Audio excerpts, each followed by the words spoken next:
আজকে আমরা সূরা দোহা থেকে কথা শুনবো। এই সূরাটা কোরআনের 93 নাম্বার সূরা। কত নাম্বার? এই সূরায় আয়াত আছে 11টা। কয়টা? এই সূরাটা মাক্কি সূরা। কি সূরা? মাশাআল্লাহ। আমি সবসময় বলি, যেহেতু লক্ষ লক্ষ মানুষের গ্যাদারিং, আমরা যদি ক্লাসের মতো করে প্রশ্ন করি, উত্তর করি, তাহলে আপনাদের মনে থাকবে, কিছু মেসেজ নিয়ে যেতে পারবেন। এজন্য কষ্ট হলেও শেষ পর্যন্ত উত্তর দেওয়া যাবে বাঘের বাচ্চার মতো চিল্লায়া ইনশাআল্লাহ। তাহলে আমি প্রশ্ন করি, উত্তর দেন। আওয়াজ করে বলেন তো সূরাটার নাম কি?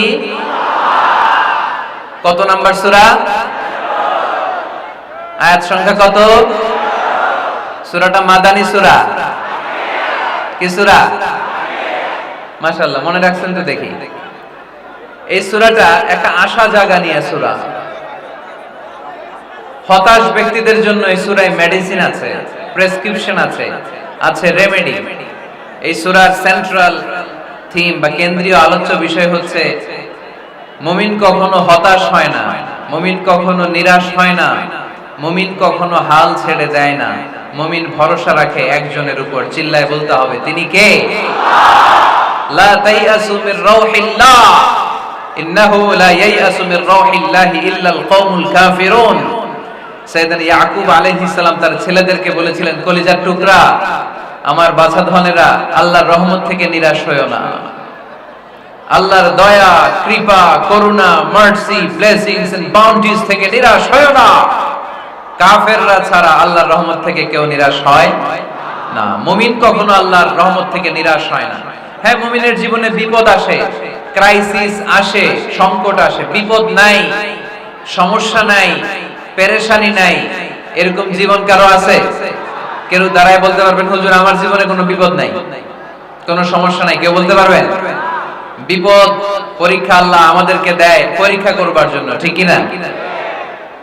বিপদ আল্লাহ আমাদেরকে দেয় আমাদের কোমরগুলোকে সোজা করবার জন্য, আমাদের পায়ের নিচের মাটিকে শক্ত করবার জন্য, প্রতিকূল পরিবেশে নিজের অবস্থানকে শক্তভাবে জানান দেওয়ার জন্য। চিল্লায় বলেন ঠিক কি না? এজন্য যারা হতাশ, যারা নিরাশ, যারা টেনসড, ফ্রাস্ট্রেটেড পিপল, হতাশদের জন্য এই সূরায় আছে আশা, আশার বাণী, আলোর বাণী। কারণ দোহা মানে আলো। দোহা মানে কি? আলো কথাটা শুনতেই লাগে ভালো, ঠিক কি না? আলো বললেই কেমন ভাল লাগে না? কারণ আশার আলো, এটা সম্ভাবনার আলো। অন্ধকার দেখলে বাচ্চারা ভয় পায়, আলো দেখলে বাচ্চারা ভয় পায়। এজন্য আমরা অন্ধকার চাই না, আমরা চাই আলোর পথ। এই কোরআন এসেছে আমাদেরকে আলোকিত করতে, ঠিক কি না? আল্লাহ রাসূল সাল্লাল্লাহু আলাইহি ওয়াসাল্লামের খুব মন খারাপ, তিনি খুব বিচলিত, তিনি খুব পেরেশান।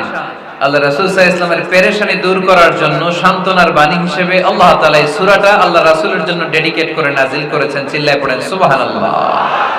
আর আল্লাহ বুঝাতে চেয়েছেন, আমার নবীকে আমি যেভাবে পেরেশানি দূর করেছি, সাহায্য করেছি, মুমিনদের জীবনেও আমি আল্লাহর পক্ষ থেকে সাহায্য আছে না নাই? এজন্য আমরা কখনো হতাশ হব না। এই মেসেজটা যদি বাড়িতে আজকে নিয়ে যেতে পারো, চুয়াডাঙ্গার ছেলেরা, অনেকে হতাশ ব্যক্তি জীবনে, পেশাগত জীবনে, পারিবারিক জীবনে হতাশ, চাকরি হয় না, ব্যবসায় মন্দা। যাদের ব্যবসা মন্দা, এই শাহিদুজ্জামান টরিক ভাইয়ের সাথে দেখা করবে। সফল ব্যবসায়ী, বাংলাদেশ কাঁপায়, এখন সিঙ্গাপুর কাঁপাইতেছে। তো তোমরা ওনাকে ধরবা টাইট করে, যে ভাই কিভাবে আপনি সফল হলেন, শোনান আপনার সফল হওয়ার গল্প।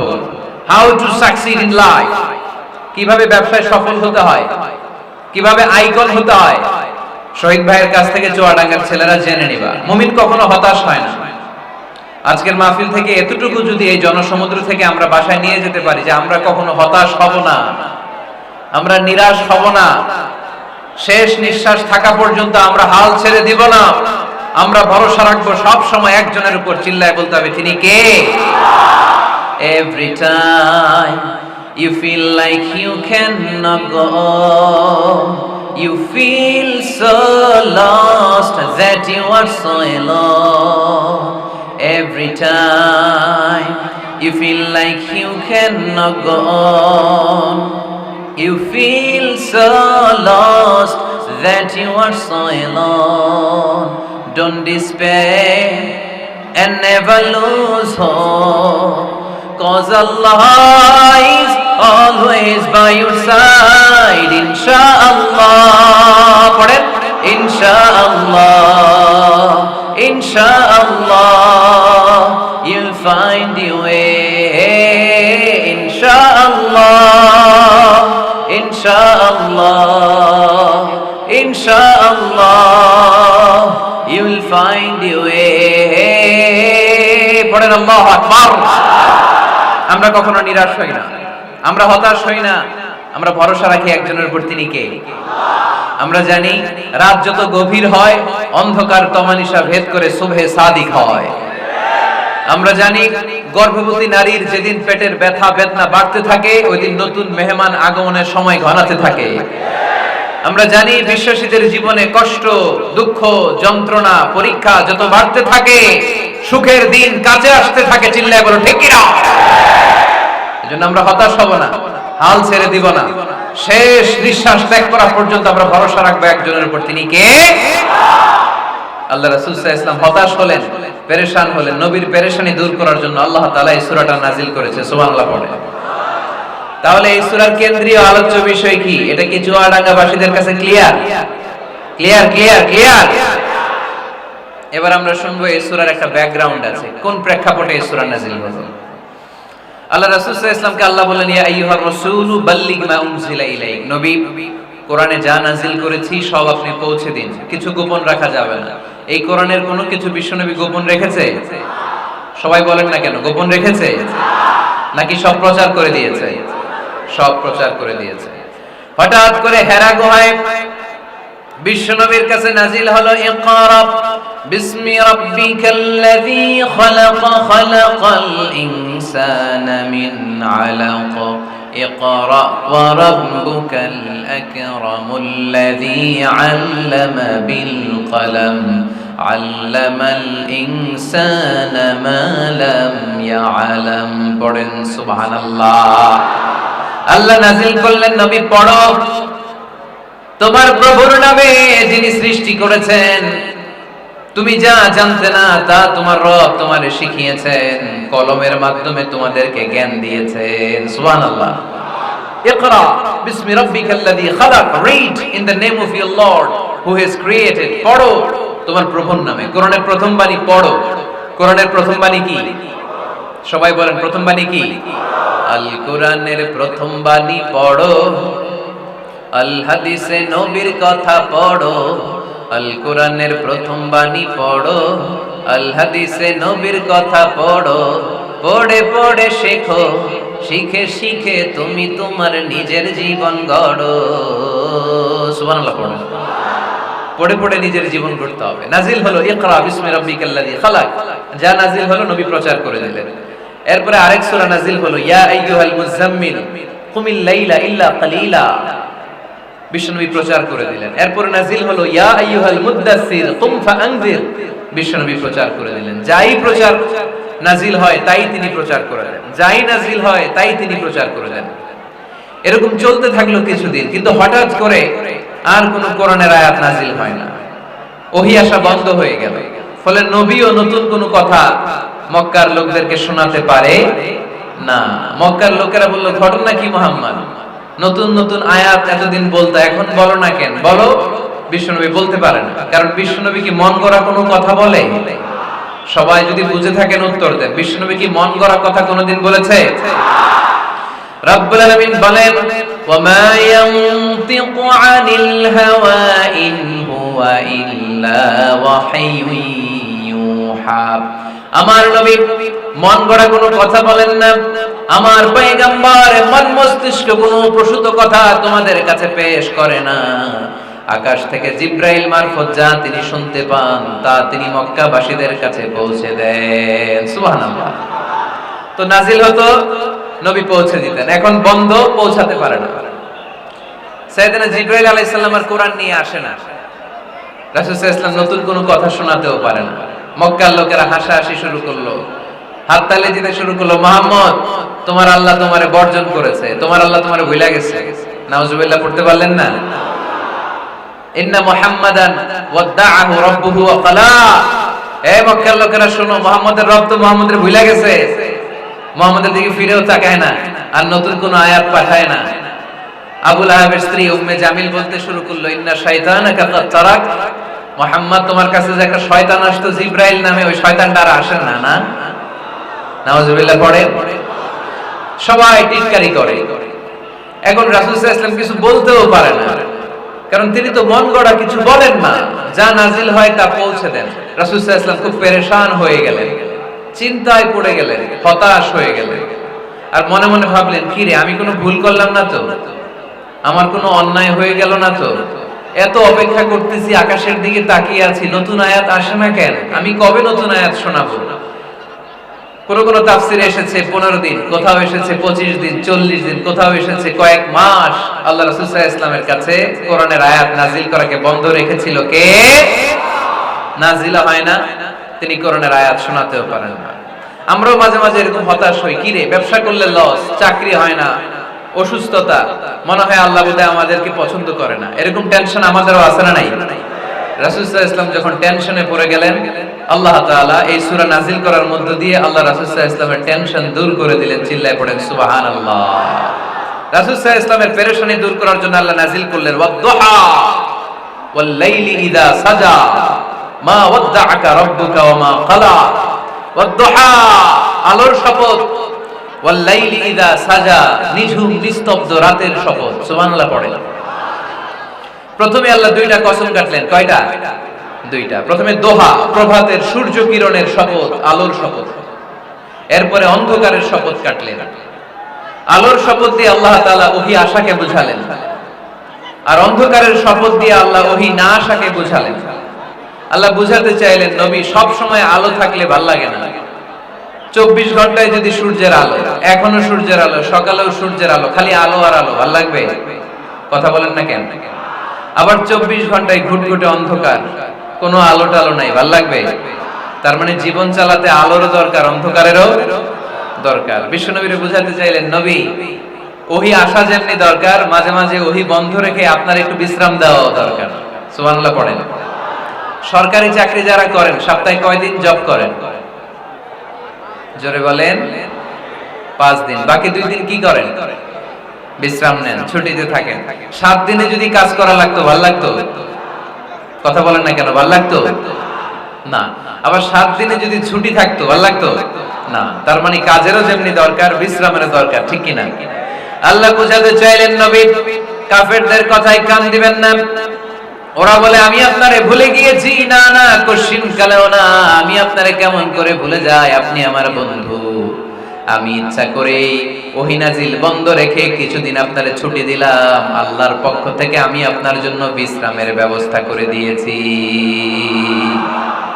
নবী, বিশ্রামের ব্যবস্থা করে দিলাম, কারণ প্রতিদিন ওহী নাজিল হলে এটা পৌঁছে দেওয়া, এটা চারটেখানি কথা নয়।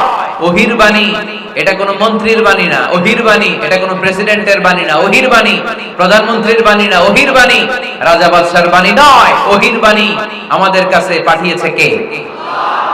এই কালামুল্লাহ মাজিদের ওজন আছে না নাই?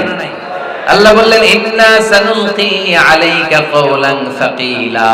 নবী গো, কোরআনের বাণী এটা হালকা কোনো বাণী নয়, এটা ভারী একটা বাণী।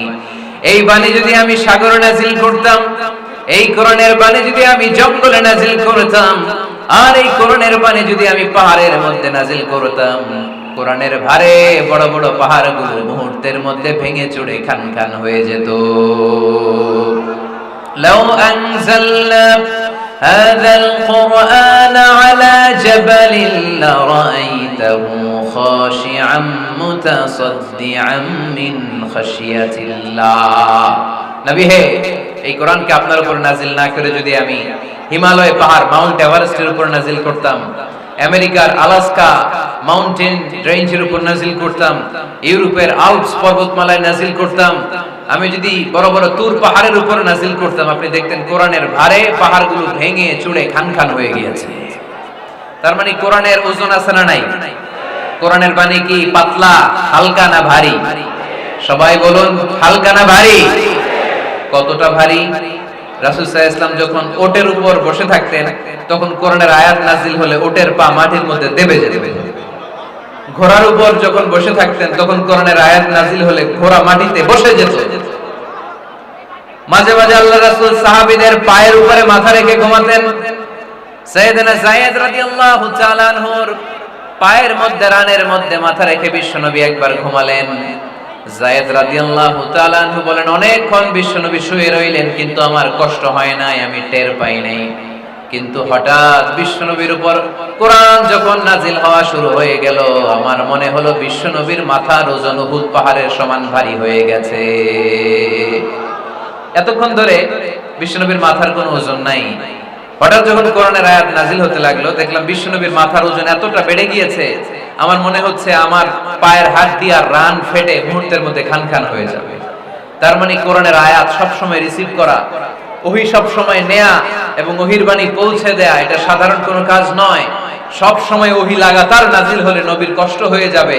এজন্য নবীর কষ্ট দূর করার জন্য সরকারি চাকরি যারা করেন, যেমনি ছুটি পান, নবীকে একটু ছুটি আর বিশ্রামে রাখার জন্য আল্লাহ তাআলা ইচ্ছা করেই ওহী নাজিল বন্ধ রেখেছেন। চিল্লায় পড়েন সুবহানাল্লাহ।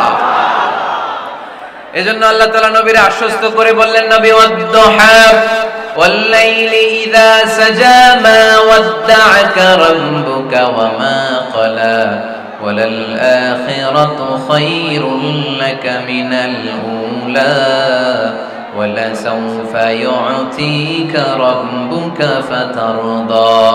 পড়েন আল্লাহু আকবার। এই সূরার শুরুতে আল্লাহ শপথ কাটলেন দুইটা। কয়টা? সবাই বলেন, আরো জোরে বলতে হবে, কয়টা? তাহলে শপথের পর্ব শেষ। শপথ যখন শেষ, তারপরের তিনটি আয়াতে কনফার্মেশন। আল্লাহ তাআলা তার নবীকে কনফার্ম করেছেন যে নবী আমি আপনার সাথে আছি, নবী আমি আপনার সাথে আছি। এই এলাকার ওসি সাহেব যদি আপনারে বলে আমি আপনার সাথে আছি, সাহস লাগবে না? এসপি সাহেব যদি বলে আপনার সাথে আছি, সাহস লাগবে না? এমপি সাহেব যদি বলে সাথে আছি, সাহস লাগবে? প্রধানমন্ত্রী যদি বলে ভয় নাই, সাথে আছি, সাহস লাগবে না? ডোনাল্ড ট্রাম্প যদি বলে ভয় নাই, সাথে আছি, সাহস লাগবে? আর রাজাদিরাজ মালিকুল আমলাক, গোটা বিশ্বের সব রাজাদের রাজা মহারাজা, আল্লাহ যদি বলে সাথে আছি, সাহস লাগে কি লাগে না? বিশ্ব নবীরে সাহস জোগালেন। পরের তিনটা আয়াতে আল্লাহ তাআলা নবীরে বললেন, নবী ভয় নাই, never lose hope, never give up, never be frustrated, আর হতাশ হবেন না, আমি আপনার সাথে আছি। চিল্লায় পড়েন সুবহানাল্লাহ। তারপরের তিন আয়াতে দিলেন তিনটা রিমাইন্ডার, নবী আপনারে কি কি নিয়ামত দিয়েছি শোনেন, এগুলো মনে রাখেন, ভুলে যায়েন না। আর সর্বশেষ তিনটা আয়াতে তিনটা ওয়ার্ক প্ল্যানস, মানে গাইডলাইন, কর্মসূচি দিয়ে আল্লাহ সূরাটারে শেষ করেছেন। পড়েন আলহামদুলিল্লাহ। দুইবার যখন আল্লাহ শপথ করলেন, আলোর শপথ, অন্ধকারের শপথ, তারপরে আল্লাহ কনফার্মেশন করে বললেন, নবী মা ওয়াদ্দা'আকা রাব্বুকা ওয়া মা ক্বালা, নবী হে আমি আপনারে ভুলি নাই, আমি আপনারে ছাড়ি নাই। কাফেররা বলে আমি আপনারে ভুলে গেছি, আমি আপনার উপর রাগ করেছি, তাই আপনার উপর কোরআন নাজিল করি না। কথাটা কিন্তু ঠিক না।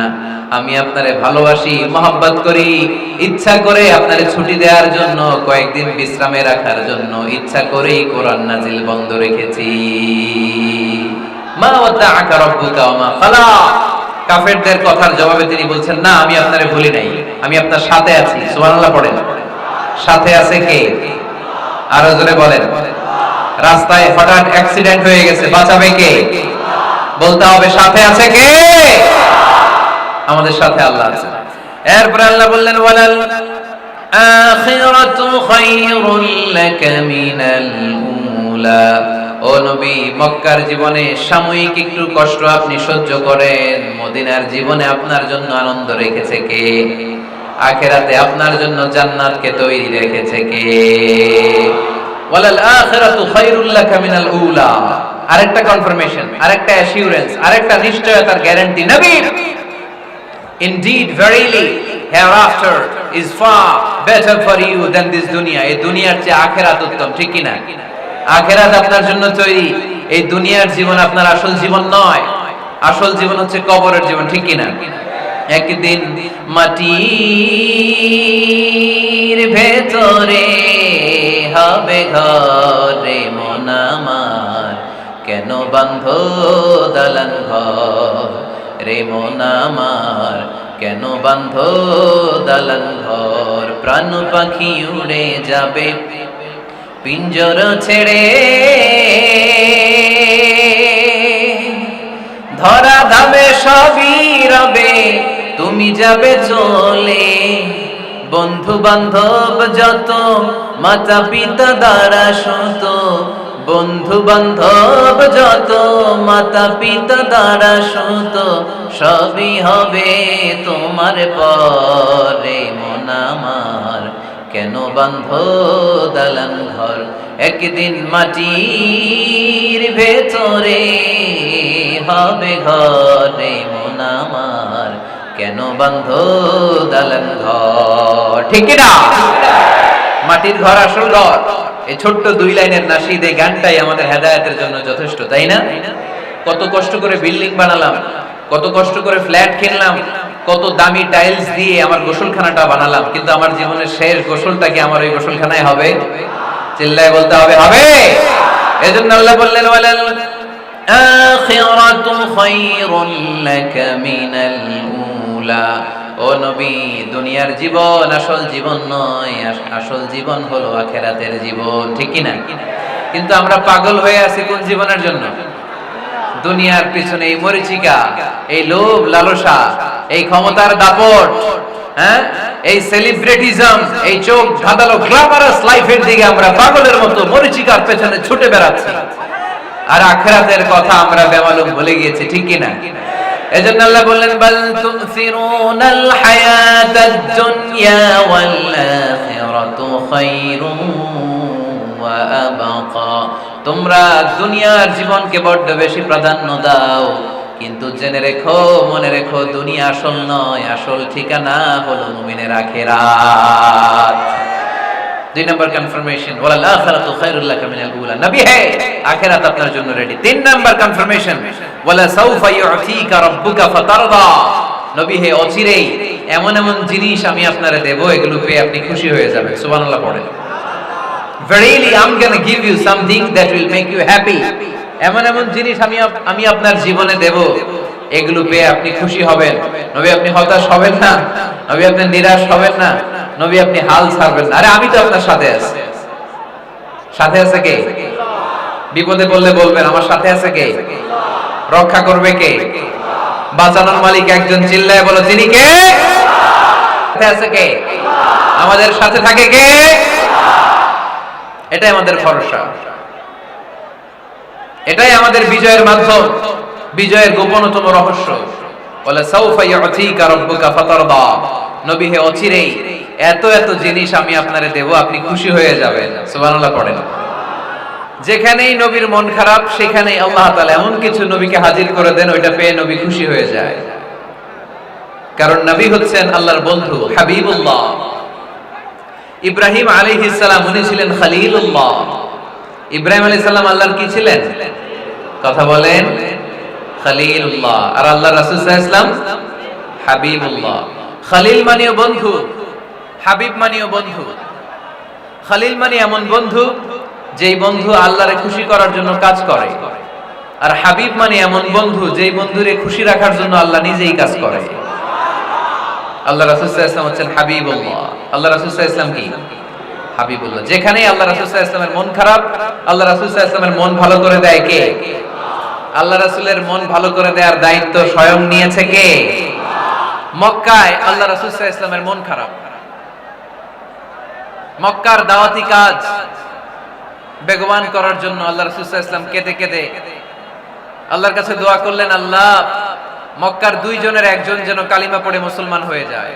তাহাজ্জুদের নামাজ পড়ে চোখের পানি ছেড়ে ছেড়ে আল্লাহর কাছে দোয়া করলেন, আল্লাহ, আল্লাহুম্মা আইজ্জাল ইসলাম বিআহাব্বির রাজুলাইনি ইনদাক। আল্লাহ, মক্কার 2 জনের একজনকে আমি চাই। 2 জনের একজন, আবি জাহেল ইবনে হিশাম, হিশামের বেটা আবু জাহেল, অথবা ওমর ইবনে খাত্তাব, খাত্তাবের বেটা ওমর। আল্লাহ, হয় আবু জাহেলরে আপনি ইসলামের ছায়াতলে আনেন, কিংবা ওমরে ফারুককে আনেন। আল্লাহ কার জন্য দোয়াটা কবুল করেছে? জোরে বলেন। তার কয়েকদিন পরে বিষ্ণু ঈসা ইসলাম আরকাম ইবনে দারিল আরকামের ঘরে বসে লুকিয়ে লুকিয়ে দাওয়াত দিচ্ছিলেন। ইন দ্য মিন টাইম ওমরে ফারুক নাঙ্গা তরোয়ার নিয়ে বিশ্বনবীর মাথা কাটার জন্য ছুটে আসলেন। সাহাবারা বললেন, নবী আপনি পালান, নবী আপনি পালান, ওমরে ফারুক আপনাকে হত্যার জন্য ছুটে এসেছে। বিশ্বনবী বললেন, তোমরা সরে যাও, দরজাটা খুলে দাও। আমার তো মনে হচ্ছে ওই যে তাহাজ্জুদের রাতে আমি দোয়া করেছিলাম, আজকে ওই দোয়া আল্লাহ কবুল করতে শুরু করেছে। সাইয়েদনা ওমর ফারুক তখনও কালিমা পড়েন নাই, দৌড়ে এসে আরকাম ইবনে আবিল আরকামের ঘরের ভেতরে ঢুকে তলোয়ারটা জমিনের মধ্যে রেখে দিয়ে আওয়াজ করে আঙ্গুল তুলে বলতে আরম্ভ করলেন, আশহাদু আল্লা ইলাহা ইল্লাল্লাহ ওয়া আশহাদু আন্না মুহাম্মাদার রাসূলুল্লাহ। সুবহানাল্লাহ পড়েন। কালিমা পড়ে মুসলমান হয়ে গেছে। বিশ্বনবী খুশি হয়ে গেলেন। ওয়ালা সাউফা ইউতিকা রাব্বুকা ফাতারদা। নবী যখনই আপনার মন খারাপ, আপনার মনকে আমি ভালো করে দেব, আপনারে খুশি করে দেব, চিল্লায় পড়তে হবে আল্লাহু আকবার। বিশ্বনবীর মন খারাপ ছিল, হঠাৎ সাইয়েদনা ওমর ফারুকের ইসলাম গ্রহণের মধ্য দিয়ে বিশ্বনবীর মন ভালো করে দিল কে? আল্লাহ মন ভালো করে দিলেন। এবার ওমর ফারুক বললেন, ইয়া রাসূলুল্লাহ, এই যে কোরআনের বাণী আপনি প্রচার করেন, আলাইসাল কোরআনু কিতাবুন হক, কোরআন কি সত্য কিতাব নয়? আপনারা আওয়াজ করে বলেন তো, আমাদের কোরআন কি সত্য কিতাব নয়? ইসলাম কি সত্য ধর্ম নয়? আল্লাহ কি আমাদের সঠিক রব নয়? তিনটা প্রশ্ন করলেন বিশ্বনবীকে। আপনাদের মতোই বিশ্বনবী বললেন, হ্যাঁ, কোরআনও সত্য, ইসলামও সত্য, আল্লাহও সত্য। এবার ওমর ফারুক বললেন, ফাফিমাল ইখতিফা, নবী তাহলে লুকিয়ে লুকিয়ে দাওয়াত দেন কেন? লুকিয়ে লুকিয়ে ঘরের ভিতরে কোরআন পড়েন কেন? আজকে থেকে আমি ওমর আপনার সাথে আছি। সুবহানাল্লাহ বলতে পারলেন না মজা করে? আমি ওমর আছি, দেখি কে আপনারা কি করে। বের হন ঘর থেকে। ঘর থেকে বের হয়ে প্রকাশ্যে দাওয়াত দেন। বিশ্বনবী বললেন, না ওমর, এটা মাক্কি জীবন, এখানে গোপনে দাওয়াত দিতে হবে। ওমর ফারুক বললেন, নবী তাহলে আমাকে একটা মিছিলের অনুমতি দেন। কিসের অনুমতি? আপনাদের চুয়াডাঙ্গায় মিছিল টিছিল হয় নাকি? হয় হয়। বিশ্বনবী বললেন, যাও, ঠিক আছে, মিছিলের অনুমতি দিলাম। মোট 11 জন তিনি পেলেন। হাতে গোনা অল্প কয়েকজন লোক কালিমা পড়ে মুসলমান হয়েছে। 11 জনকে নিয়ে ওমর ফারুক 2 লাইন বানালেন, পেছনে 6 জন, সামনে 5 জন। দ্বিতীয় লাইনের নেতা বানালেন বিশ্বনবীর চাচা হামজা ইবনে আব্দুল মুত্তালিবকে। প্রথম লাইনের নেতা হলেন ওমর ফারুক নিজেই। তারপরে এক বাক্যের একটা ভাষণ দিলেন। কয় বাক্যের?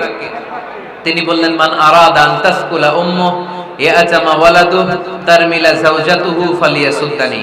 ওমর ফারুক মিছিলের সামনে দাঁড়িয়ে মক্কাবাসীদেরকে শোনানোর জন্য বললেন, উদ্দেশ্য করে বললেন, কে আছো? কে আছো? মান আরাদা আন তাসকুলা উম্মুহু, কে আছো মায়ের বুক খালি করতে চাও? কে আছো সন্তানগুলোর ইয়াতিম বানাতে চাও?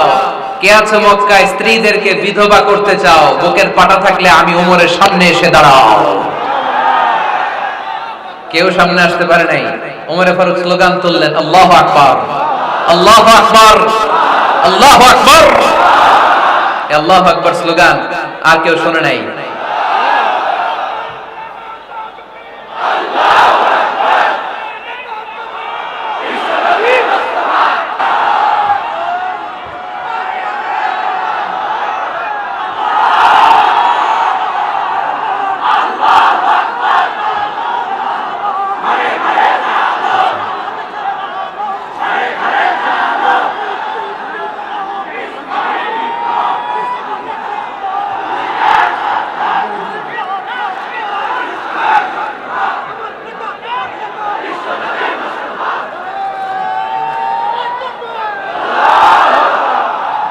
ওমর ফারুক বললেন, কে আছো মায়ের বুক খালি করতে চাও?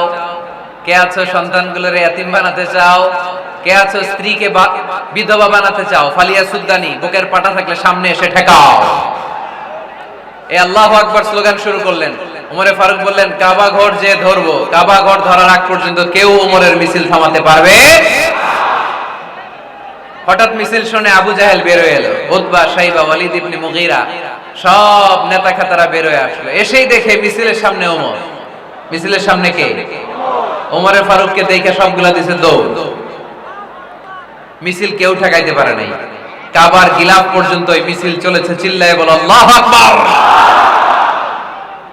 ওমর ফারুক এমন নেতা ছিলেন, শুধু আবু জাহেলই না, মুনাফিকরা ওমর ফারুককে দেখলে ভয় পেত।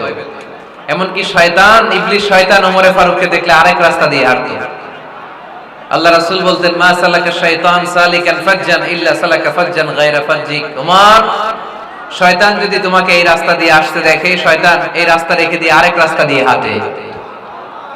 আবার আল্লাহ রাসূল সাল্লাল্লাহু আলাইহি ওয়াসাল্লাম বলেছেন, লা নাবিয়্যা বা'দি ওয়ালা রাসূলা, আমার পরে কোনো নবীও নাই, কোনো রাসূলও নাই।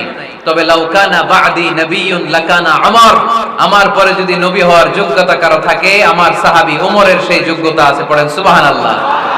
প্রভু তুমি বলেছ রাসূল দেবে না, বলনি দেবে না ওমর, বলনি দেবে না হামজা তারি, খালিদ বিজয় সমর।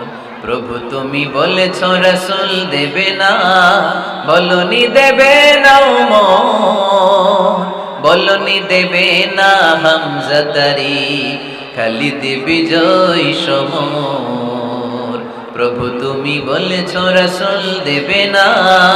সুবহানাল্লাহ পড়েন। ওমরে ফারুক, ওরকম একটা ওমরের দরকার বাংলাদেশে, চিল্লায় বলেন ঠিক কিনা? ওই একটা ওমর যদি বাংলাদেশে থাকতো টেন্ডারবাজি একদিনে বন্ধ হয়ে যেত। ওই এক ওমরে ফারুক যদি বাংলার জমিনে থাকতো চাঁদাবাজি থাকতো না, নুসরাতের মতো কোনো মেয়েকে ধর্ষিত হওয়া লাগতো না, পেঁয়াজের দাম বাড়িয়ে সাধারণ মানুষের কষ্ট দেওয়ার সাহস কেউ করতো না, লবণের মতো নিত্য প্রয়োজনীয় জিনিসের দাম বাড়ানোর গুজব তোলার মতো সাহস কেউ পেত না। চিল্লায় বলেন ঠিক কিনা? কোটি কোটি টাকার নোট ছিঁড়ে ছিঁড়ে কেউ পানির মধ্যে ফেলার সাহস তুলতো না। চিল্লায় বলেন ঠিক কিনা? এক লোক তার স্ত্রীকে 100 তালাক দিল। কয় তালাক? আরো জোরে বলেন। এবার স্ত্রী এসে বিচার দিল, ওমরে ফারুক আমার স্বামী আমার 100 তালাক দিছে। ওমরে ফারুক বললেন ঘটনা কি? তালাক দিবে 3 তালাক, তোমার স্বামী তোমার 100 তালাক দেয় কেন? স্বামীরে ডেকে নিয়ে আস। ডেকে নিয়ে আসা হলো, জিজ্ঞেস করা হলো কিরে কয় তালাক দিলি? কয় 100 তালাক। ওমরে ফারুক বললেন তালাক দিবা 3টা, 100 তালাক দিলা কেন? স্বামী বলে মেজাজ খুব গরম আছিল। মেজাজ, আমাদের মাঝে মাঝে মেজাজ গরম থাকে না? সব তালাক দিয়ে ফেলায়, তুই তালাক তোর মাও তালাক। কত বড় ডাকাইত, বউরেও তালাক দেয় শাশুড়িরও তালাক মারে। আছে না নাই? আলহামদুলিল্লাহ চুয়াডাঙ্গা এরকম নাই। ওমরে ফারুক বললেন দিবা 3 তালাক, 100 তালাক দিলা কেন? সে বলে ওমরে ফারুক মেজাজ গরম ছিল। ওমরে ফারুক বললেন তাই? মেজাজ গরম ছিল, ঠিক আছে আমি বিচার করতেছি। 3 তালাকে তোর বউ তালাক, বাকি 97 তালাক তোর পিঠের উপরে পড়বে। এরকম বিচার যদি বাংলার জমিনে থাকতো, কেউ আর এরকম ইসলামের কোন বিষয় নিয়ে কথা বলার ধৃষ্টতা দেখানোর সাহস পেত? কোরআনকে গালি দেওয়ার সাহস পেত? আমার নবীর নামে কার্টুন বানানোর সাহস পেত? আমার নবীকে নিয়ে ফিল্ম বানানোর সাহস পেত? বিশ্ব নবীকে গালি দেওয়ার সাহস পেত? ইসলাম নিয়ে কটু কথা বলার সাহস পেত? আমরা সব বিষয়ে কথা শুনতে রাজি, আমার নবীরে গালি দিলে খবর আছে না নাই? আমার নবীর দিকে যদি কেউ বা হাত তুলে তাকায়, ওই বা হাত কেমন করে ভেঙে দিতে হয় সেটাও আমরা জানি। চিল্লায় বলো ঠিক কিনা? ইসলামের বিরুদ্ধে যদি কথা বলে ওইটা আমরা সহ্য করি না। চিল্লায় বলেন ঠিক কিনা? আমার নবীরে গালি দিলে, আমার কোরআনকে গালি দিলে, আমার আল্লাহরে গালি দিলে, আমার ইসলামকে গালি দিলে আমাদের কলিজায় আগুন ধরে কি ধরে না? নবীকে গালি দিলে কলিজায় আগুন লাগে, কোরআনকে গালি দিলে কলিজায় আগুন লাগে। কার কার কলিজায় আগুন লাগে হাত তুলে আল্লাহর দেখা।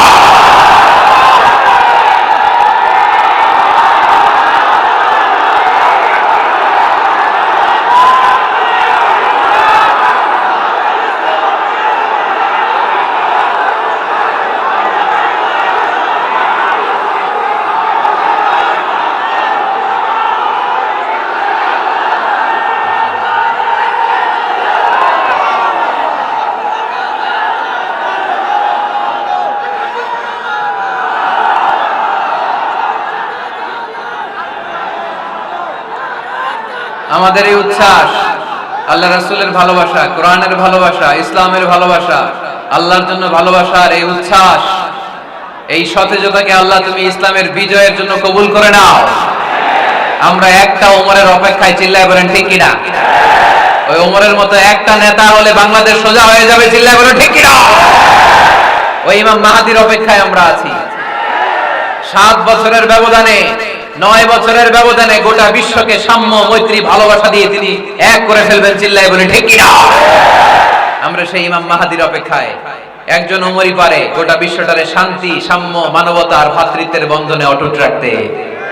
সে ওমরে ফারুক যখন ইসলাম ধর্ম গ্রহণ করলেন, বিশ্বনবীর পেরেশানি দূর করে দিল কে? এজন্য আল্লাহ বললেন ওয়ালা সাউফা ইউতিকা রাব্বুকা ফাতারদা, ও নবী অচিরে এমন কিছু আমি আপনারে দান করব এগুলো পেয়ে আপনি খুশি হয়ে যাবেন। সুবহানাল্লাহ পড়েন। যেখানেই নবী পেরেশান ওইখানেই নবীর মন ভালো করে দেয় কে? মক্কা থেকে 80 কিলোমিটার দূরে তায়েফের ময়দান, যারা হজ উমরা করেছেন তারা জানেন প্রায় 80 কিলোমিটার দূর এই তায়েফের ময়দানে বিশ্বনবী পাহাড়ি পথ পাড়ি দিয়ে দাওয়াত দিতে গেলেন। তায়েফের লোকেরা কি নবীর দাওয়াতে সাড়া দিয়েছে? নবীকে পাথর মেরেছে, ঠিক কিনা? রক্তাক্ত করেছে তিনটা জায়গায়। কয় জায়গায়? বিশ্বনবীর চাইতে সুন্দর মানুষ পৃথিবীতে ছিল? বিশ্বনবীর চাইতে সুন্দর মানুষ বর্তমানে পৃথিবীতে আছে? আমার নবীর চাইতে সুন্দর কোন সুপুরুষ কিয়ামত পর্যন্ত দুনিয়ায় জন্মগ্রহণ করবে? সাদা ধবধবে স্বচ্ছ শুভ্র মানুষ, এত সুন্দর মানুষ যার নুরানি চেহারা দেখলে মানুষ কালিমা পড়ে মুসলমান হয়ে যেত। বিশ্বনবীর চেহারা দেখে কাফির মুশরিকেরা কালিমা পড়ে মুসলমান হতো। আমার নবীর চেহারার মতো সুন্দর শুভ্র সাবলীল মানুষ দুনিয়ার বুকে দ্বিতীয়টা ছিল না। আমার ওই পেয়ারা নবীর গায়ে পাথর মেরেছে তায়েফের ছেলেরা, আমার নবীকে তিনটা জায়গায় রক্তাক্ত করেছে, তারপরেও বিশ্বনবী তায়েফবাসীদের বদদুয়া দেয় নাই। খেয়ে না খেয়ে দিন প্রচারের কাজে নিজেকে দিয়েছ বিলিয়ে, তায়েফের কাফিরেরা চিনল না সে আলো, দুষ্ট ছেলেদের পিছু দিল লেলিয়ে, পাথরের আঘাতে ক্ষত বিক্ষত হয়ে সারা শরীর থেকে রক্ত ঝরে। এ রাসূল তোমাকে ভুলি আমি কেমন করে, এ রাসূল তোমাকে ভুলি আমি কেমন করে, হাজার ব্যথা বেদনার পরে। ফিরে আসনি তুমি আপন ঘরে, দিনের আলো তুমি ছড়িয়ে দিতে, চলে গেলে মদিনায় মক্কা ছেড়ে। এ রাসূল তোমাকে ভুলি আমি কেমন করে, এ রাসূল তোমাকে ভুলি আমি কেমন করে। ঠিক না? ওই নবীকে ভোলা সম্ভব? ওই নবীর ভালোবাসা আমাদের হৃদয়ে আছে না নাই? বিশ্ব নবীকে তিনটা জায়গায় আঘাত করলো, এত শুভ্র সাবলীল সাদা দেহটা ছিঁড়ে রক্ত বের হলো। বিশ্বনবী তায়েফবাসীদেরকে বদদুয়া দেয় নাই। বিশ্বনবী তায়েফবাসীদেরকে কোরআনের দাওয়াত দিতে গেলেন, তারা কোরআনের দাওয়াত মেনে নেয় নাই। বিশ্বনবী ওযু করলেন, গায়ের রক্তগুলোকে মুছে মুছে ফজরের সময় খেজুর বাগানের সামনে দাঁড়িয়ে ফজরের নামাজ শুরু করে দিলেন। বিশ্বনবী মন্ত্রমুগ্ধকর কণ্ঠ দিয়ে তেলাওয়াত করতে শুরু করলেন। ইন দ্য মিন টাইম বিশ্বনবীর পেছন থেকে একদল জিন বিশ্বনবীর কণ্ঠের কোরআন তেলাওয়াত শুনে কালিমা পড়ে মুসলমান হয়ে গেল। ফজরের সালাত শেষে আল্লাহ বিশ্বনবীরে ডেকে বললেন, নবী আপনার মন খারাপ কেন? জিব্রাইল মারফত জানিয়ে দিলেন মন খারাপ কেন? বিশ্বনবী বললেন 80 মাইল পথ পাড়ি দিয়ে তায়েফের ছেলেদেরকে দাওয়াত দিতে এলাম, তারা আমার দাওয়াত কবুল করে নাই। শুধু দাওয়াত প্রত্যাখ্যান করলে চলতো, আমাকে মেরে রক্তাক্ত করে তায়েফের জমিনকে লাল করে দিয়েছে।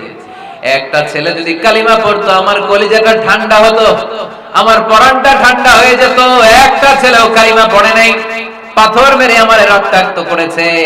কি ছিল আমার অপরাধ? ওদেরকে জাহান্নামের আগুন থেকে বাঁচানোর জন্য আমি তায়েফে এসেছি, একটা লোক আমার ডাকে সাড়া দেয় নাই। বিশ্বনবীর মন খারাপ।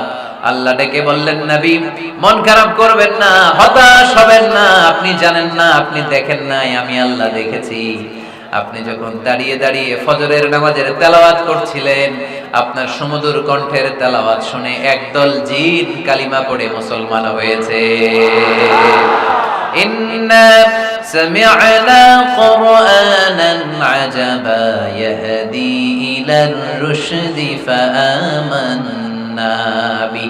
বিশ্বনবী যখন কালামুল্লাহ মাজিদ থেকে দাঁড়িয়ে দাঁড়িয়ে তেলাওয়াত করছিল, জিন জাতি বিশ্বনবীর কণ্ঠের তেলাওয়াত শুনে পাগল হয়ে গেল। জিনেরা এরকম বাক্য শুনে নাই এর আগে। জিনেরা মিলাই কিরে, এটা তো কোনো মন্ত্র না। জিনেরা মিলাই কি রে, এটা তো কবিতা না, এত সুন্দর কথা কার বাণী? এটা আল্লাহর বাণী ছাড়া অন্য কোনো বাণী হতে পারে না। এই সুন্দর বাণী শুনে তারা কালিমা পড়ে মুসলমান হয়ে গেল। আল্লাহ বিশ্বনবীর আশ্বস্ত করলেন, নবী আপনার কষ্ট বৃথা যায় না। মুমিনের কষ্ট কি কখনো বৃথা যায়? আওয়াজ করে বলো, বৃথা যায়?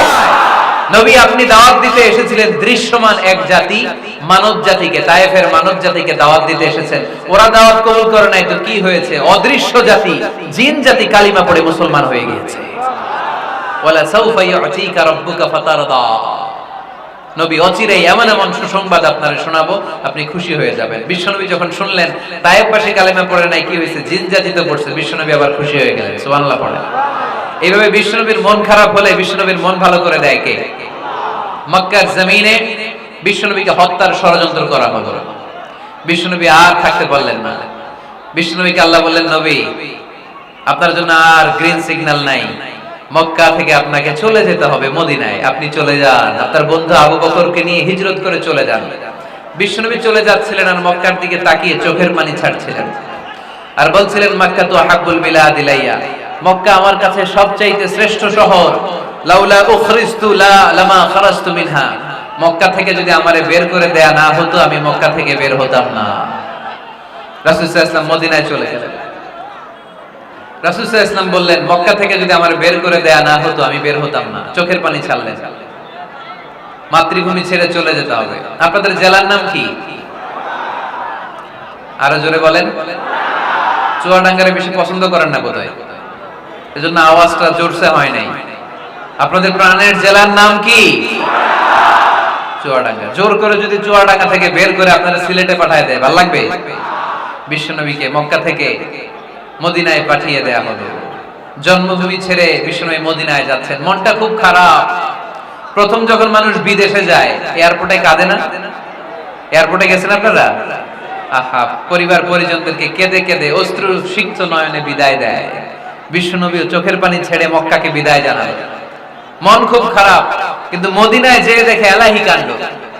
মদিনার উপকণ্ঠে সানিয়াতুল ওয়াদা নামক জায়গায় আবাল বৃদ্ধ বনিতা দফ বাজিয়ে বাজিয়ে বিশ্বনবীরে ওয়েলকাম করতে শুরু করলো। তালাআল বাদরু আলাইনা মিন সানিয়াতিল ওয়াদা ওয়াজাবা শুকরু আলাইনা মাদআ লিল্লাহি দা আইয়ুহাল মাবউসু ফিনা جئت من أمر المطاع جئت شرفت المدينة مرحبا يا خير دا যারা পারেন পড়েন। طلع البدر علينا من ثنيات الوداع وجب الشكر علينا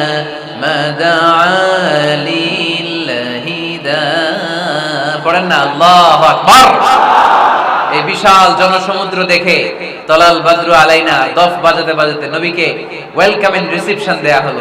এই মদিনার মানুষের ভালোবাসা দেখে মক্কা থেকে যে তিনি চোখের পানি ছেড়ে বিদায় নিয়েছেন, এই দুঃখের কথা বিশ্বনবী ভুলে গেলেন। বিশ্বনবীর মনকে আবার খুশি করে দিল কে? সুবহানাল্লাহ কইতে পারলেন না? ওয়ালা সাউফা ইউতিকা রাব্বুকা ফাতারদা, নবী অচিরেই এমন জিনিস আপনাকে আমি দান করব, আপনি খুশি হয়ে যাবেন।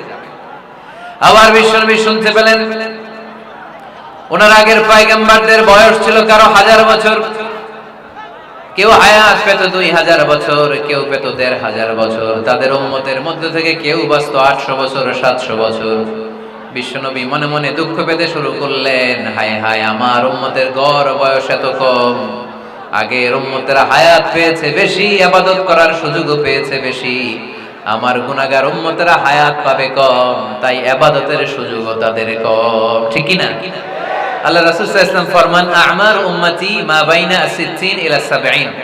আমার উম্মতের গড় বয়স 60 থেকে 70। 60 থেকে 70 এর মধ্যে আমার উম্মতের বেশিরভাগ লোক মারা যাবে। ওয়া আকাল্লুহুম ইয়াজুজু যালিক, হাতে গোনা অল্প কয়েকজনই 70 এর বেশি হায়াত পাবে। আপনাদের চুয়াডাঙ্গার কি অবস্থা? কত হায়াত পায় মানুষ?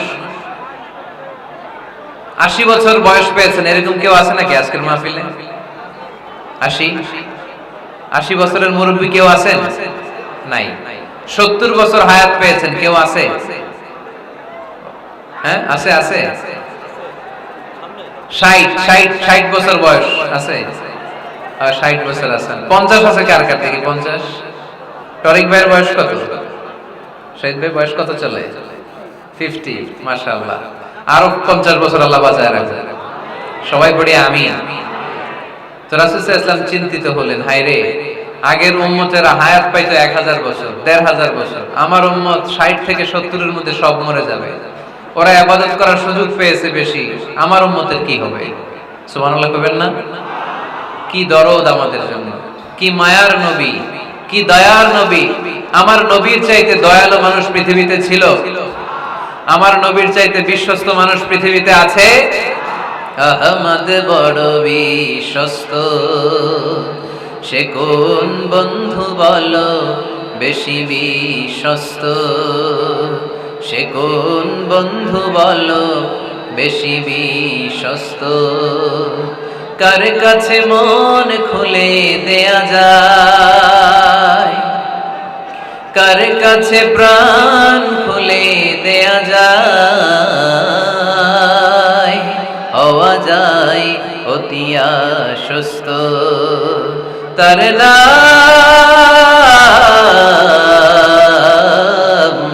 আহমদ বড় বিশ্বস্ত। সুবহানাল্লাহ পড়েন। আমার নবীর চাইতে বিশ্বস্ত আর কেউ আছে? আমার নবীর চাইতে দিলদরিয়া আর কেউ আছে?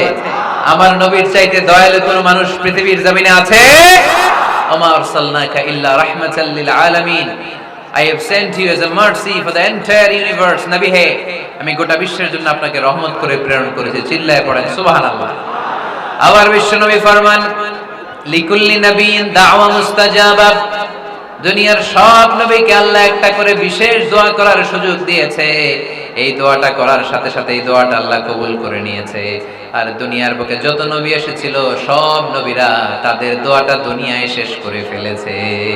ওয়া ইন্নী আখতাবিউ দাওয়াতি শাফাআতান লিউম্মতি ইয়াউমাল কিয়ামা, কিন্তু আমি আমার স্পেশাল দোয়াটা দুনিয়ার বুকে করি নাই, আমি কিয়ামতের দিন আমার উম্মতদেরকে সুপারিশ করার জন্য স্পেশাল দোয়াটা রেখে দিয়েছি।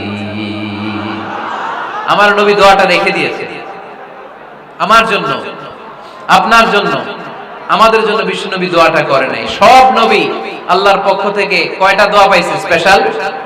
সবাই বলেন না? একটা। ওই দোয়া করার সাথে সাথেই কবুল হবে। একটা করে দোয়া, সব নবীরা ওই দোয়াটা দুনিয়াতেই করেছে, কোন নবী বাকি নাই। সব নবী দোয়াটা দুনিয়াতেই কাজে লাগিয়ে ফেলেছে, আমার নবী ছাড়া। আমার নবী কি দোয়াটা দুনিয়াতে করছে? দুনিয়ায় বিশ্বনবী বিপদে পড়েন নাই, ওই দোয়াটা করলে বিপদ থেকে মুক্তি পেতেন। কিন্তু আমার জন্য, আপনার জন্য, আমাদের জন্য রেখে দিয়েছেন। কিয়ামতের দিন আমরা যখন বিপদে পড়ে যাব, আমাদেরকে বিপদ থেকে উদ্ধার করার জন্য বিশ্বনবী ওই দোয়াটা করে আমাদেরকে উদ্ধার করবে। চিল্লায় কোন সুবহানাল্লাহ। বিশ্বনবী কিয়ামতের দিন শুধু কাঁদতে থাকবে, আকাশের জল জলে সূর্যটা মাথার কাছে চলে আসবে, মাথার মগজগুলো ভাতের মাড়ের মতো গলে গলে নাকের ছিদ্র কানের ছিদ্র দিয়ে বেয়ে বেয়ে পড়বে। তৃষ্ণায় ক্ষুধায় জিহ্বাটা বের হয়ে কুকুরের মতো নাভিস্থল পর্যন্ত ঝুলতে থাকবে। জমিনটারে তামার জমিন বানিয়ে দেওয়া হবে। সবাই শুধু বলবে ইয়া নাফসি ইয়া নাফসি, আল্লাহ তুমি আমারে বাঁচাও। ওলিরা বলবে ইয়া নাফসি, শহীদরা বলবে ইয়া নাফসি, নবীরা বলবে ইয়া নাফসি, উম্মত বলবে ইয়া নাফসি। সবাই বলবে আল্লাহ তুমি আমারে বাঁচাও, আল্লাহ তুমি আমারে বাঁচাও, আল্লাহ তুমি আমারে বাঁচাও। ঠিক ওই মুহূর্তে বিশ্বনবী প্যারা নবী মাকামে মাহমুদে সিজদায় পড়ে কাঁদবে। তিনি ইয়া নাফসি না বলে চিৎকার করে কেঁদে কেঁদে বলবে উম্মতি উম্মতি রবলি হাবলি উম্মতি, ও রব আমার উম্মতকে তুমি বাঁচাও। পুরো কিয়ামত জুড়ে চিৎকার ইয়া নাফসি, আল্লাহ আমারে বাঁচাও। বিশ্বনবী বলবে ইয়া উম্মতি, আল্লাহ উম্মতরে বাঁচাও। সুবহানাল্লাহ পড়বেন না? বিশ্বনবী মাথা তুলবেন না। রব্বুল আলামিন সাইয়েদনা জিবরাইল আলাইহিস সালামকে পাঠাবেন, জিবরাইল যাও নবীকে জিজ্ঞেস করো ইয়া নবী আল্লাহি মা ইউবকি, কেন আপনি কাঁদেন? বিশ্বনবী মাথা তুলবেন না, সিজদারত অবস্থায় উত্তরে বলবেন উম্মতি উম্মতি, আল্লাহ আমার উম্মতের কি হবে আপনি বলেন, আমার উম্মতরে আপনি বাঁচান। সাইয়েদনা জিবরাইল এসে বলে, ও মাবুদ, আপনার নবী বলে উম্মতের কি হবে, উম্মতের কি হবে। আল্লাহ বলেন, জিবরাইল আমার নবীরে যে বলো, ইন্না সানুরদিকা ফি উম্মাতিক ফালা নাসু। আমি আমার নবীর দুনিয়ার বুকে যখন মন খারাপ ছিল তখন যেমনি মন ভালো করে দিয়েছি, আজকেও আমার নবীর উম্মতের ব্যাপারে এমন একটা ঘোষণা আমি দেব, এই ঘোষণা শুনে আমার নবী খুশি হয়ে যাবে। সারা দুনিয়াতে, দুনিয়ার বুকে নবী যখনই পেরেশান, নবীর মন খারাপ, আমি যেমনি মন ভালো করে দিয়েছি, আজকেও এই কিয়ামতের ময়দানে নবীকে এমন ঘোষণা শোনাবো, এই ঘোষণা শুনে আমার নবী খুশি হয়ে যাবে। চিল্লায় পড়তে হবে আল্লাহু আকবার। আল্লাহ তখন বলবে, নবী মাথা তোলেন, মাথা তোলেন, ইরফা রাসাক, নবী মাথা তোলেন, সাল তুতা, আপনার কান্না আমার সহ্য হয় না, সাল তুতা, যা চাবেন তাই দেব। ইশফা তুশাফা, যার ব্যাপারে আপনি আজকে সুপারিশ করবেন তার জন্য আমি সুপারিশ কবুল করে নেব। ওয়াসাউফা ইউতিকা রাব্বুকা ফাতারদা, নবী এমন এমন জিনিস আপনারে দেব আপনি খুশি হবেন। তারপরও নবী খুশি হবেন না, নবী অস্থির হয়ে থাকবেন আমাদের জন্য। একটা পতাকা নিয়ে, আমাদের সবাইকে নিয়ে আমার নবী, পেয়ারা নবী জান্নাতের দরজার মধ্যে একটা ধাক্কা দিবেন, করেন আল্লাহু আকবার। জান্নাতের রক্ষী ফেরেশতা বলবে, মান আনতা, আপনি কে? বিশ্বনবী বলবেন, আনা মুহাম্মদ, আমার নাম মুহাম্মদ সাল্লাল্লাহু। মুহাম্মদ শোনার পরে গার্ড অফ অনার দিয়ে বিশ্বনবীর জন্য জান্নাতের বিশাল দরজাগুলো খুলে দেয়া হবে। আর জান্নাতের ফেরেশতারা বলবে, নবী গো, জান্নাত সৃষ্টির পর থেকে আজ পর্যন্ত আমরা দাঁড়িয়ে আছি, কবে আপনি জান্নাতে ধাক্কা মারবেন আর আপনার জন্য জান্নাতের দরজা খুলে দেব। আপনার আগে যেন কারো জন্য জান্নাতের দরজা খোলা না হয়, এ ব্যাপারে আমাদেরকে কঠোর নির্দেশনা দিয়েছে কে? বিশ্বনবী লক্ষ লক্ষ কোটি কোটি উম্মতে মুহাম্মাদীকে নিয়ে সেদিন জান্নাতের ভেতরে যখন ঢুকবেন, তখন বিশ্বনবীর মনটারে খুশি করে দিবে কে? ওয়ালা সাউফা ইউতিকা রাব্বুকা ফাতারদা, নবী হে, এমন এমন জিনিস আপনারে আমি দান করব, আপনি খুশি হয়ে যাবেন। তার মানে মন খারাপ হলে নবীর মন ভালো করে কে? জোরে বলতে হবে। আপনারা ঘুমায় গেছেন? ঘুম ধরছে? কষ্ট হচ্ছে? জিমায়ে পড়েছে মুসলমান? চিল্লায় পড়েন লিল্লাহি তাকবীর, লিল্লাহি তাকবীর, লিল্লাহি তাকবীর। এরপরে নবীর আল্লাহ স্মরণ করায় দিচ্ছেন, আলাম ইয়াজিদকা ইয়াতীমান ফাআওয়া ওয়া ওয়াজাদাকা দাল্লান ফাহাদা। নবী গো, আমি কি আপনার ইয়াতীম পাই নাই, তারপরে আমি কি আপনার লালন পালনের ব্যবস্থা করি নাই? সুবহানাল্লাহ পড়েন। আমার নবী ইয়াতীম হয়ে বড় হয়েছে, জানেন? ইয়াতীম হয়ে লালিত পালিত হয়েছেন।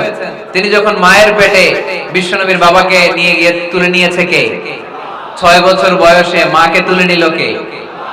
দাদা আব্দুল মুত্তালিবের কাছে লালিত পালিত হলেন। 8 বছর বয়সে দাদাকেও নিয়ে গেল কে? এরপরে ইয়াতীম নবী চাচার কাছে লালিত পালিত হলেন। সুবহানাল্লাহ পড়েন। এজন্য আল্লাহ বললেন, আওয়া আলাম ইয়াজিদিকা ইয়াতীমান ফাআওয়া, নবী হে, আমি কি আপনার ইয়াতীম পাই নাই, আর আপনারে কি আমি আপনার চাচার কাছে লালন পালনের ব্যবস্থা করে দেই নাই? তো এই ছোট্টবেলায় আপনি ইয়াতীম, আপনারা দেখার কেউ নাই, তখন যদি আমি আপনারা সাহায্য করতে পারি, ওই আল্লাহ এখনো আছে না নাই? বিপদের কালে আমার নবীর সাহায্য করে উত্তরণের ব্যবস্থা করেছে যে মুসলমানদের এই ক্রান্তি লগ্নে মুসলমানদের সংকট দূর করার জন্য আমার আল্লাহর রহমত আজও আছে না নাই? পরীক্ষা দিতে হবে, আমাদের পরীক্ষায় পাস করতে হবে। ওয়ালা তাহিনু ওয়ালা তাহজানু ওয়া আনতুমুল আ'লাউনা ইন কুনতুম মুমিনিন। ভয় পেও না, নিরাশ হয়ো না, হতাশ হয়ো না, বিজয় তোমাদেরই হবে যদি মুমিন হও। চিল্লায় বলেন ঠিক কি না?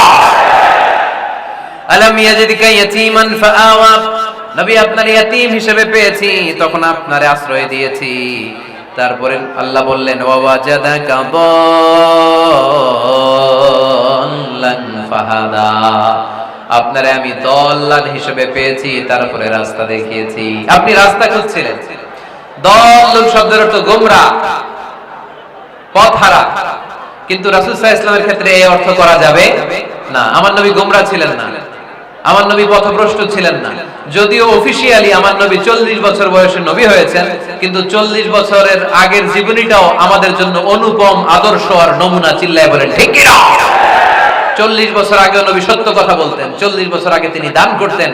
নবী হওয়ার আগেও তিনি আত্মীয়দের সাথে সুসম্পর্ক রাখতেন, মানুষের বোঝা বইয়ে দিতেন, সত্য যেখানে বিপন্ন সাহসী সৈনিক হয়ে বিশ্বনবী দাঁড়িয়ে যেতেন। চিল্লায় এখন ঠিক কিনা?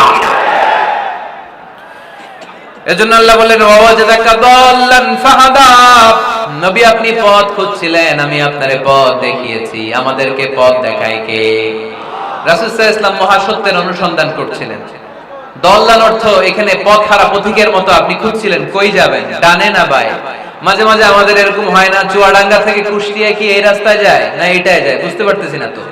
অনেক রাতে যদি রওনা দেন, কেউ বলারও নাই, দেখা দেওয়ার মতো কেউ নাই, বাজার টাজার বন্ধ, মাঝে মাঝে আমরা ঝামেলায় পড়ে যাই। আমরা যারা বক্তা আমরা ঝামেলায় পরিবেশ, অনেক রাতে রাতে বাড়িতে ফিরি, এই জেলা থেকে ওই জেলায়, রাত ৩টার দিকে লোক নাই, ডানে যাবো না বায়ে যাবো। পুলিশ ভাইরা মাঝে মাঝে সহায়তা করে, অনেক সময় পুলিশও নাই, তখন ভরসা একজনের উপর, তিনি কি? তো রাসূল সাল্লাল্লাহু আলাইহি ওয়াসাল্লাম সত্যের পথ খুঁজছিলেন, ডানে না বায়ে। আল্লাহ বললেন বায়ে না ডানে যান, ফাহাদা, আল্লাহ হেদায়েতের রাস্তায় তুলে দিলেন। সুবহানাল্লাহ পড়েন। আমরা যদি পথ ভুলে যাই, আমাদের পথ দেখায় কে? সবাই বলেন আমাদের পথ দেখায় কে? আমি যদি কোনদিন পথ ভুলে যাই, হাত ছানি দিয়ে কাছে নিও, মমতার বন্ধনে আমায় বেঁধে সব ভুল ক্ষমা করে দিও। পড়েন, আমি যদি কোনদিন পথ ভুলে যাই, হাত ছানি দিয়ে কাছে নিও, মমতার বন্ধনে আমায় বেঁধে সব ভুল ক্ষমা করে দিও। পড়েন আমিন। আমাদের পথ দেখায় কে? আমরা প্রতিদিন পড়ি ইহদিনাস সিরাতাল, সবাই পড়েন ইহদিনাস সিরাতাল। ও আল্লাহ আমাদেরকে সরল সঠিক পথ দেখাও। আল্লাহ বললেন নবী আপনাকে আমি পথ দেখিয়েছি। এরপর আল্লাহ বললেন ওয়াজাদাকা আইলান ফাআগনা, নবী আপনি ছিলেন নিঃস্ব, আপনার টাকা পয়সা ছিল না। খাদিজার সাথে বিয়ে দেওয়ার মাধ্যমে আমি আপনার নিঃস্বতা দূর করে ধনী বানিয়ে দিয়েছি। সুবহানাল্লাহ পড়েন। রাসূল সাল্লাল্লাহু আলাইহি ওয়াসাল্লাম মেষ চড়াতেন। মা বাআসাল্লাহু নাবিয়্যান ইল্লা রাআল গানাম, এই পৃথিবীতে এমন কোন নবী নাই যেই নবী ছাগল চড়ায় নাই। আপনারা ছাগল চড়ান তো? আপনাদের তো এই যে কি বলে ব্ল্যাক গোট, চুয়াডাঙ্গার ব্ল্যাক গোট নাকি সারা দুনিয়ায় বিখ্যাত। হ্যাঁ, ব্ল্যাক বেঙ্গল কি বলে? ব্ল্যাক বেঙ্গল। ছাগল পালেন কে কে দেখি তো চুয়াডাঙ্গায়? ওরে আল্লাহ, ছাগল তো নিয়ে যাওয়া লাগবে কয়েকটা, দেখা যায় অনেক ছাগল। মেহেরপুরে বিখ্যাত না? মাশাআল্লাহ, চুয়াডাঙ্গার ছাগল অনেক বিখ্যাত। তো সব নবীরা ছাগল ছড়িয়েছেন। বুখারীর বর্ণনা, মা বাআসাল্লাহু নাবিয়্যান ইল্লা রাআল গানাম, এই পৃথিবীতে এমন কোন নবী নাই যে নবী ছাগল চড়ায় নাই। বিশ্বনবী ছাগল চড়াতেন অল্প কিছু পারিশ্রমিকের বিনিময়ে। সুবহানাল্লাহ পড়েন। কারণ আমার নবী শিখিয়েছেন পরিশ্রমে লজ্জা নেই, লজ্জা অলসতায়। ঠিক কি না? পরিশ্রমে কোনো লজ্জা আছে? লজ্জা অলসতায়, ঠিক কি না? রাসূল সাল্লাল্লাহু আলাইহি ওয়াসাল্লামের টাকা পয়সা ছিল না। আম্মাজান খাদিজাতুল কুবরা রাদিয়াল্লাহু তাআলা আনহার সাথে যখন বিয়ে হলো, বিয়ের পরে ধনাঢ্য মহিয়সী নারী বললেন, ইয়া রাসূলুল্লাহ আমার সম্পদের দরকার নাই, আমি আপনারে পেয়েছি, আপনারে পেয়ে আমি খুশি। আমার সব সমুদয় সম্পত্তি আপনার পায়ের সামনে আমি ঢেলে দিলাম, আপনি ইচ্ছামতো ইসলামের জন্য, ইসলাম প্রচারে এই সম্পদ ব্যয় করা শুরু করে দেন। সুবহানাল্লাহ পড়তে পারলেন না? ওয়াজাদাকা আইলান ফাআগনা, তাফসিরে এসেছে ফাআগনা বিখাদিজা, নবী আপনি ছিলেন নিঃস্ব, দরিদ্র, টাকা পয়সা ছিল না, খাদিজার সাথে বিয়ের মাধ্যমে আমি আপনার ধনী বানিয়ে দিলাম। তার মানে নবী আপনি ছিলেন ইয়াতীম, আপনার আমি লালন পালনের ব্যবস্থা করে দিলাম। আপনি পথ খুঁজছিলেন, কোন পথে আগাবেন, পথ দেখাইয়ে দিলাম। আপনি নিঃস্ব ছিলেন, আমি আপনার লালন পালনের ব্যবস্থা করে দিলাম, পথ দেখাইয়ে দিলাম। আপনার টাকা পয়সা ছিল না, খাদিজার সাথে বিয়ের মাধ্যমে ধনী বানিয়ে দিলাম। সুবহানাল্লাহ। নবীর মন খারাপ তো, নবীর মন ভালো করার চেষ্টা করতেছে। দেখেন বন্ধু বন্ধু রাগ ভাঙায় কি করে। ও নবী আপনি রাগ করেন কেন? ওই যে আপনি ছোটবেলায় কষ্টে ছিলেন, আমি তো ঠিক করে দিলাম সব। ও নবী আপনি পথ খুঁজতেছিলেন, বিপদে ছিলেন, আমি তো পথ দেখাই দিলাম। টাকা ছিল না, বিয়ের পরে টাকার ব্যবস্থা করে দিলাম। তো আপনার টেনশন কিসের? টেনশন তো আমি আল্লাহ। চিল্লায় বলেন ঠিক কি না? মুমিন কখনো টেনশন করে না, মুমিন তার সব কিছু ন্যস্ত করে দেয় একজনের উপর, তিনি কে? এবার বিশ্বনবীকে 3টা কর্মসূচির ঘোষণা দিয়ে আল্লাহ সূরাটা শেষ করবেন। কর্মসূচি 3টা শুনতে মনে চায়? এই কর্মসূচি 3টা পকেটে করে বাড়িতে নেওয়া যাবে? উত্তর হয় নাই, আওয়াজ হয় নাই। এই 3 কর্মসূচি নিয়ে আজকে বাড়িতে ফিরতে যাই, পারা যাবে? কর্মসূচি নাম্বার 1, আল্লাহ বলেন ফাআম্মাল ইয়াতীমা ফালা তাকহার। ও নবী, কখনো এতিমদেরকে আপনি তাড়িয়ে দেবেন না। কর্মসূচি নাম্বার 1, এতিমদের সাথে খারাপ আচরণ করবেন না। আপনাদের এলাকায় এতিমখানা আছে নাকি? আছে? টরিক ভাইয়ের মাদ্রাসায় আছে এতিম? আছে? মাশাআল্লাহ। তো এই যে এতিমদের সাথে খারাপ আচরণ করতে নিষেধ করেছে কে? আল্লাহ। ফাআম্মাল ইয়াতীমা ফালা তাকহার। নবী, এতিমদের সাথে খারাপ আচরণ করবেন না, কারণ আপনি নিজেই এতিম ছিলেন, ঠিক কি না? এতিমদের সাথে আমরা ভালো আচরণ করব। এতিমকে ভালোবাসা মানে নবীকে ভালোবাসা, কারণ আমার নবী এতিম হয়ে বড় হয়েছেন। চিল্লায় বলেন ঠিক কি না? যারা এতিমকে ভালোবাসে তাদেরকে ভালোবাসে কে? বিশ্ব নবী এতিমদের লালন পালনকারীদেরকে এত ভালোবাসতেন। যারা এতিমদেরকে যত্ন নেয়, যারা এতিমদেরকে লালন পালন করে, তাদের উদ্দেশ্যে বিশ্ব নবী বললেন আনা ওয়া কাফিলুল ইয়াতীমি কাহাতাইন। আনা ওয়া কাফিলুল ইয়াতীমি কাহাতাইন। আমার দুইটা আঙ্গুল দেখা যায়? সবাই দেখতে পাচ্ছেন? এই দুইটা আঙ্গুলের মাঝখানে কি খুব গ্যাপ আছে নাকি বেশি? নাই। বিশ্বনবী বললেন আনা ওয়া কাফিলুল ইয়াতীমি কাহাতাইন। আমি এবং ইতিমের লালন পালনকারী কিয়ামতের দিন প্রতিবেশীর মতো এইভাবে কাছাকাছি একসাথে থাকব। এজন্য ইতিমদের সাথে ভালো আচরণ করবেন। ইতিমদেরকে ঘাড় ধাক্কা দিয়ে বের করে দিবেন না। অনেকে আছে ইতিমদেরকে ঘাড় ধাক্কা দিয়ে বের করে দেয়, আছে না? না যাই আছে না? আরাআইতাল্লাযী ইউকাযযিবু বিদ্দীন ফাযালিকাল্লাযী ইয়াদউল ইয়াতীম। কিছু লোক আছে যারা আখিরাতে বিশ্বাস করে না, জান্নাত জাহান্নামে বিশ্বাস করে না, তারা দ্বীনকে অস্বীকার করে, ইতিমকে ঘাড় ধাক্কা দিয়ে বের করে দেয়। বিশ্বনবী ইতিম হয়ে বড় হয়েছেন, তাই বিশ্বনবীকে প্রথম কর্মসূচি দিলেন ফাআম্মাল ইয়াতীমা ফালা তাকহার। নবী হে, কখনো ইতিমকে ঘাড় ধাক্কা দিয়েন না, ইতিমকে ধমক দিয়েন না, ইতিমকে তাড়িয়ে দিবেন না। অনেকে আছে তাদের হৃদয় শক্ত, চোখ দিয়ে পানি নামে না। এরকম শক্ত হৃদয়ের মানুষ আছে না নাই? কান্না আসে না, হৃদয় নরম হয় না। এক সাহাবী এসে বললেন ইয়া রাসূলুল্লাহ, আমার হৃদয়টা বড় শক্ত, আমার কলবটা বড় শক্ত, আমার চোখ দিয়ে পানি নামে না, আমার হৃদয়টা আমি নরম করতে চাই, কি করে নরম করব? বিশ্বনবী বললেন হৃদয় নরম করতে চাও? ইরহামিল ইয়াতীম, ইতিমের প্রতি রহম দিল হও। ওমসাহ রাসা, ইতিমের মাথায় হাত বুলিয়ে দাও। ওয়া আতঈমহু মিন তাআমিক, তুমি যা খাবে ওখান থেকে ইতিমরেও খাও। তালিনু কলবুক, তোমার হৃদয়টারে নরম করে দিবে কে? ওয়া তুদরাকু হাজাতুক, তোমার মনের নেক মাকাসিদ পূরণ করে দিবে কে? এজন্য মাঝে মাঝে একটু ইতিমখানায় যাবেন, ইতিমদের সাথে বসবেন, ওদেরকে একটু সদকা করবেন, দান সদকা করবেন, ওদেরকে খাওয়াবেন, ওদের মাথায় হাত বুলিয়ে দিবেন। আপনার হৃদয়টারে নরম করে দিবে কে? বাংলাদেশে কিছু লোক আছে ইতিমরে আদর করা তো দূরের কথা, ইতিমের মাল ডাল খেয়ে সব সাবার করে দেয়, এরকম আছে না নাই? ইতিমের সম্পদ খেয়ে ফেলে এরকম ডাকাইত আছে না নাই? ভাই মারা গিয়েছে, ভাতিজা আহা, মরার আগে ভাই তার আরেক ভাইকে সম্পদ দিয়ে গেল, আমার ছেলেটারে দেখো ইতিম, ছেলের তো কিছু দেয় নাই, ভাতিজার জন্য তো কিছু রাখেই নাই, সব খেয়ে শেষ করে ফেলছে, এরকম আছে না নাই? আল্লাহ বললেন খবরদার, ইতিমের সম্পদ মেরে দিও না, ইতিমের সম্পদ খেয়ে ফেলো না।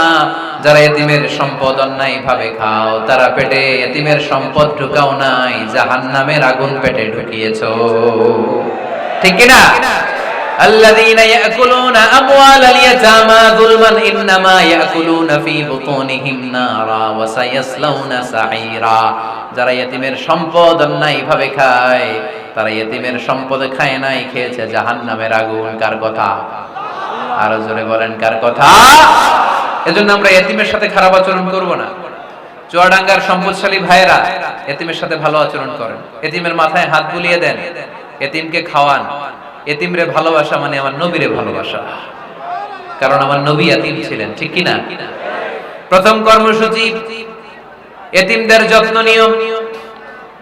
দ্বিতীয় কর্মসূচি ওয়া আম্মাস সাইলা ফালা তানহার। নবী হে, 2 নাম্বার কর্মসূচি, ভিক্ষুককে ধমক দিয়ে কখনো তাড়িয়ে দিও না। সুবহানাল্লাহ পড়েন। ভিক্ষুককে তাড়িয়ে দেয়া যাবে? দিতে না পারলে, আপনার কাছে না থাকলে ভদ্রভাবে বলবেন ভাই নাই, কিন্তু ধমক দিবেন কোনদিন? দরজায় এসে যদি দাঁড়ায়, কিছু টাকা দেন, কিছু চাল দেন, যেটা ডিম দেন, ধমক দিবেন? ধমক দিবেন? আপনারা বাড়িওয়ালা বানাইছে কে? আল্লাহ। উত্তর দেন না কেন? বাড়িওয়ালা বানিয়েছে কে? ওকে ভিক্ষুক বানিয়েছে কে? ওকে বাড়িওয়ালা বানিয়ে আপনারও ভিক্ষুক বানাতে পারতো কে? গাড়ি দিয়ে আমরা রাস্তায় ছুটি, জ্যামের মাঝখানে যখন আটকায় অনেকে এসে টাকা চায়, সুযোগ হলে দিয়েন, ধমক দিয়েন না, মনে কষ্ট দিয়েন না, খবরদার। এতিমের মনে যদি কষ্ট লাগে আপনার দুনিয়াও শেষ, আখিরাতও শেষ, ঠিক কি না? খবরদার। যারা ফরিয়াদি, যারা সাইল, যারা ভিক্ষুক, যারা হাত পাতে, তাদের সাথে খারাপ আচরণ করো না। নবী হে, তাদেরকে ধমক দিও না। তোমার গাড়ি যখন জ্যামের মধ্যে আটকে যায়, পথবঞ্চিত শিশুরা, পথ শিশুরা, সুবিধা বঞ্চিত শিশুরা গ্লাসের সামনে এসে নক করে, বলে স্যার 2টা টাকা দেন, কিছু খাবার দেন, কিছু খাই নাই, যদি পারেন দিয়ে দেন, ধমক দিয়েন না। কারণ ওরে পথ শিশু বানাইছে কে? রাস্তার ফকির বানাইছে কে? আপনাকে গাড়িতে বসে আরাম করার সুযোগ দিল কে? ওরে গাড়িতে বসানোর সুযোগ আল্লাহর আছে না নাই? আর আপনারে ভাঙ্গা থালা হাতে দিয়ে রাস্তায় নামাইতে আল্লাহর কয় ঘন্টা লাগে? চিল্লায় বলো মুসলমান, কয় ঘন্টা লাগে? 1 সেকেন্ডও লাগে না। এজন্য ওয়া আম্মাল ইয়াতীমা ফালা তাখহার ওয়া আম্মাস সাইলা ফালা তানহার। এতিমকে গলা ধাক্কা দিয়ে বের করে দিও না, আর ফরিয়াদিকে তাড়িয়ে দিও না, খবরদার। সব শেষে আল্লাহ বললেন ওয়া আম্মা বিনিআমাতি রাব্বিকা ফাহাদ্দিস। নবী হে, আল্লাহর যত নিয়ামত আপনি পেয়েছেন, নিয়ামতগুলোর বর্ণনা করে দেন। সুবহানাল্লাহ পড়েন।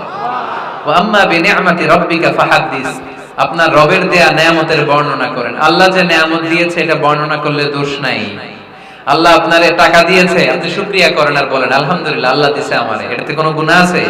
না, বরং আল্লাহ আদেশ করেছে ইন্নাল্লাহা ইউহিব্বু আইয়ারা আসারা নি'মাতিহি আলা আবদি।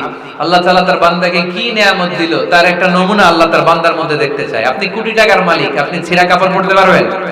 আপনি কি কিপটামি করলে কি আল্লাহ খুশি হবে? না। আপনি যদি ধনী হন, আপনার পোশাকে, আশাকে, চলনে, বচনে ওই ধনীর একটা পরিচয় থাকতে হবে। আপনি বলবেন আল্লাহ আমাকে গাড়ি দিয়েছে, আলহামদুলিল্লাহ, শুকরিয়া করবেন। আল্লাহ আমাকে বাড়ি দিয়েছে, শুকরিয়া করবেন কার? নেয়ামত করলে বাড়িয়ে দেয় কে? নেয়ামতের শুকরিয়া যখন আদায় করা কোনো বান্দা শুরু করে দেয়, নেয়ামতের বাড়ি ধারা আরো বাড়িয়ে দেয় কে? লা ইন শাকারতুম লা আযীদান্নাকুম, যদি শুকরিয়া করো আমি বাড়িয়ে দেব। ওয়ালা ইন কাফারতুম ইন্না আযাবি লাশাদীদ, আর যদি নাশুকরি করো জেনে রেখো তা আমার আযাব, আমার গজব, আমার শাস্তি, আমার পানিশমেন্ট বড় কঠিন। ওয়া আম্মা বিনিআমাতি রাব্বিকা ফাহাদ্দিস। 3 নাম্বার কর্মসূচি, হে নবী আপনি নিয়ামতের শুকরিয়া করার পাশাপাশি নিয়ামতের বর্ণনা দেন। কি নিয়ামত আপনি পেয়েছেন এটা আপনি বলে বেড়ান আর শুকরিয়া করবেন একজনের, তিনি কে? তাহলে প্রথম কর্মসূচি ছিল ইয়াতিমের সাথে ভালো আচরণ করতে হবে, ঠিক কি না? চুয়াডাঙ্গার ভাইয়ের, আমরা কি ইয়াতিমের সাথে আজ থেকে ভালো আচরণ করতে পারবো? 2 নাম্বার কর্মসূচি, ভিক্ষুককে তাড়িয়ে দেয়া যাবে না, ধমক দেয়া যাবে না। আর কোনোদিন কোন ফরিয়াদিকে, কোন ভিক্ষুককে কি আমরা ধমক দেব? 3 নাম্বার, বিপদে আপদে সব সময় শুকরিয়া করব একজনের, তিনি কে? এই সূরা দোহা আমাদের জন্য যে মেসেজ বা শিক্ষা রেখে যায় সেটা হচ্ছে কখনো হতাশ হওয়া যাবে না, কখনো নিরাশ হওয়া যাবে না। চুয়াডাঙ্গের ছেলেরা, কখনো হাল ছেড়ে দেয়া যাবে না। মুমিন ভরসা রাখে একজনের উপর, চিল্লায় বলতে হবে তিনি কে? আল্লাহ আমাদের সবাইকে কথাগুলো বুঝার ও আমল করার তৌফিক দান করুক। আমরা পড়ি আমিন।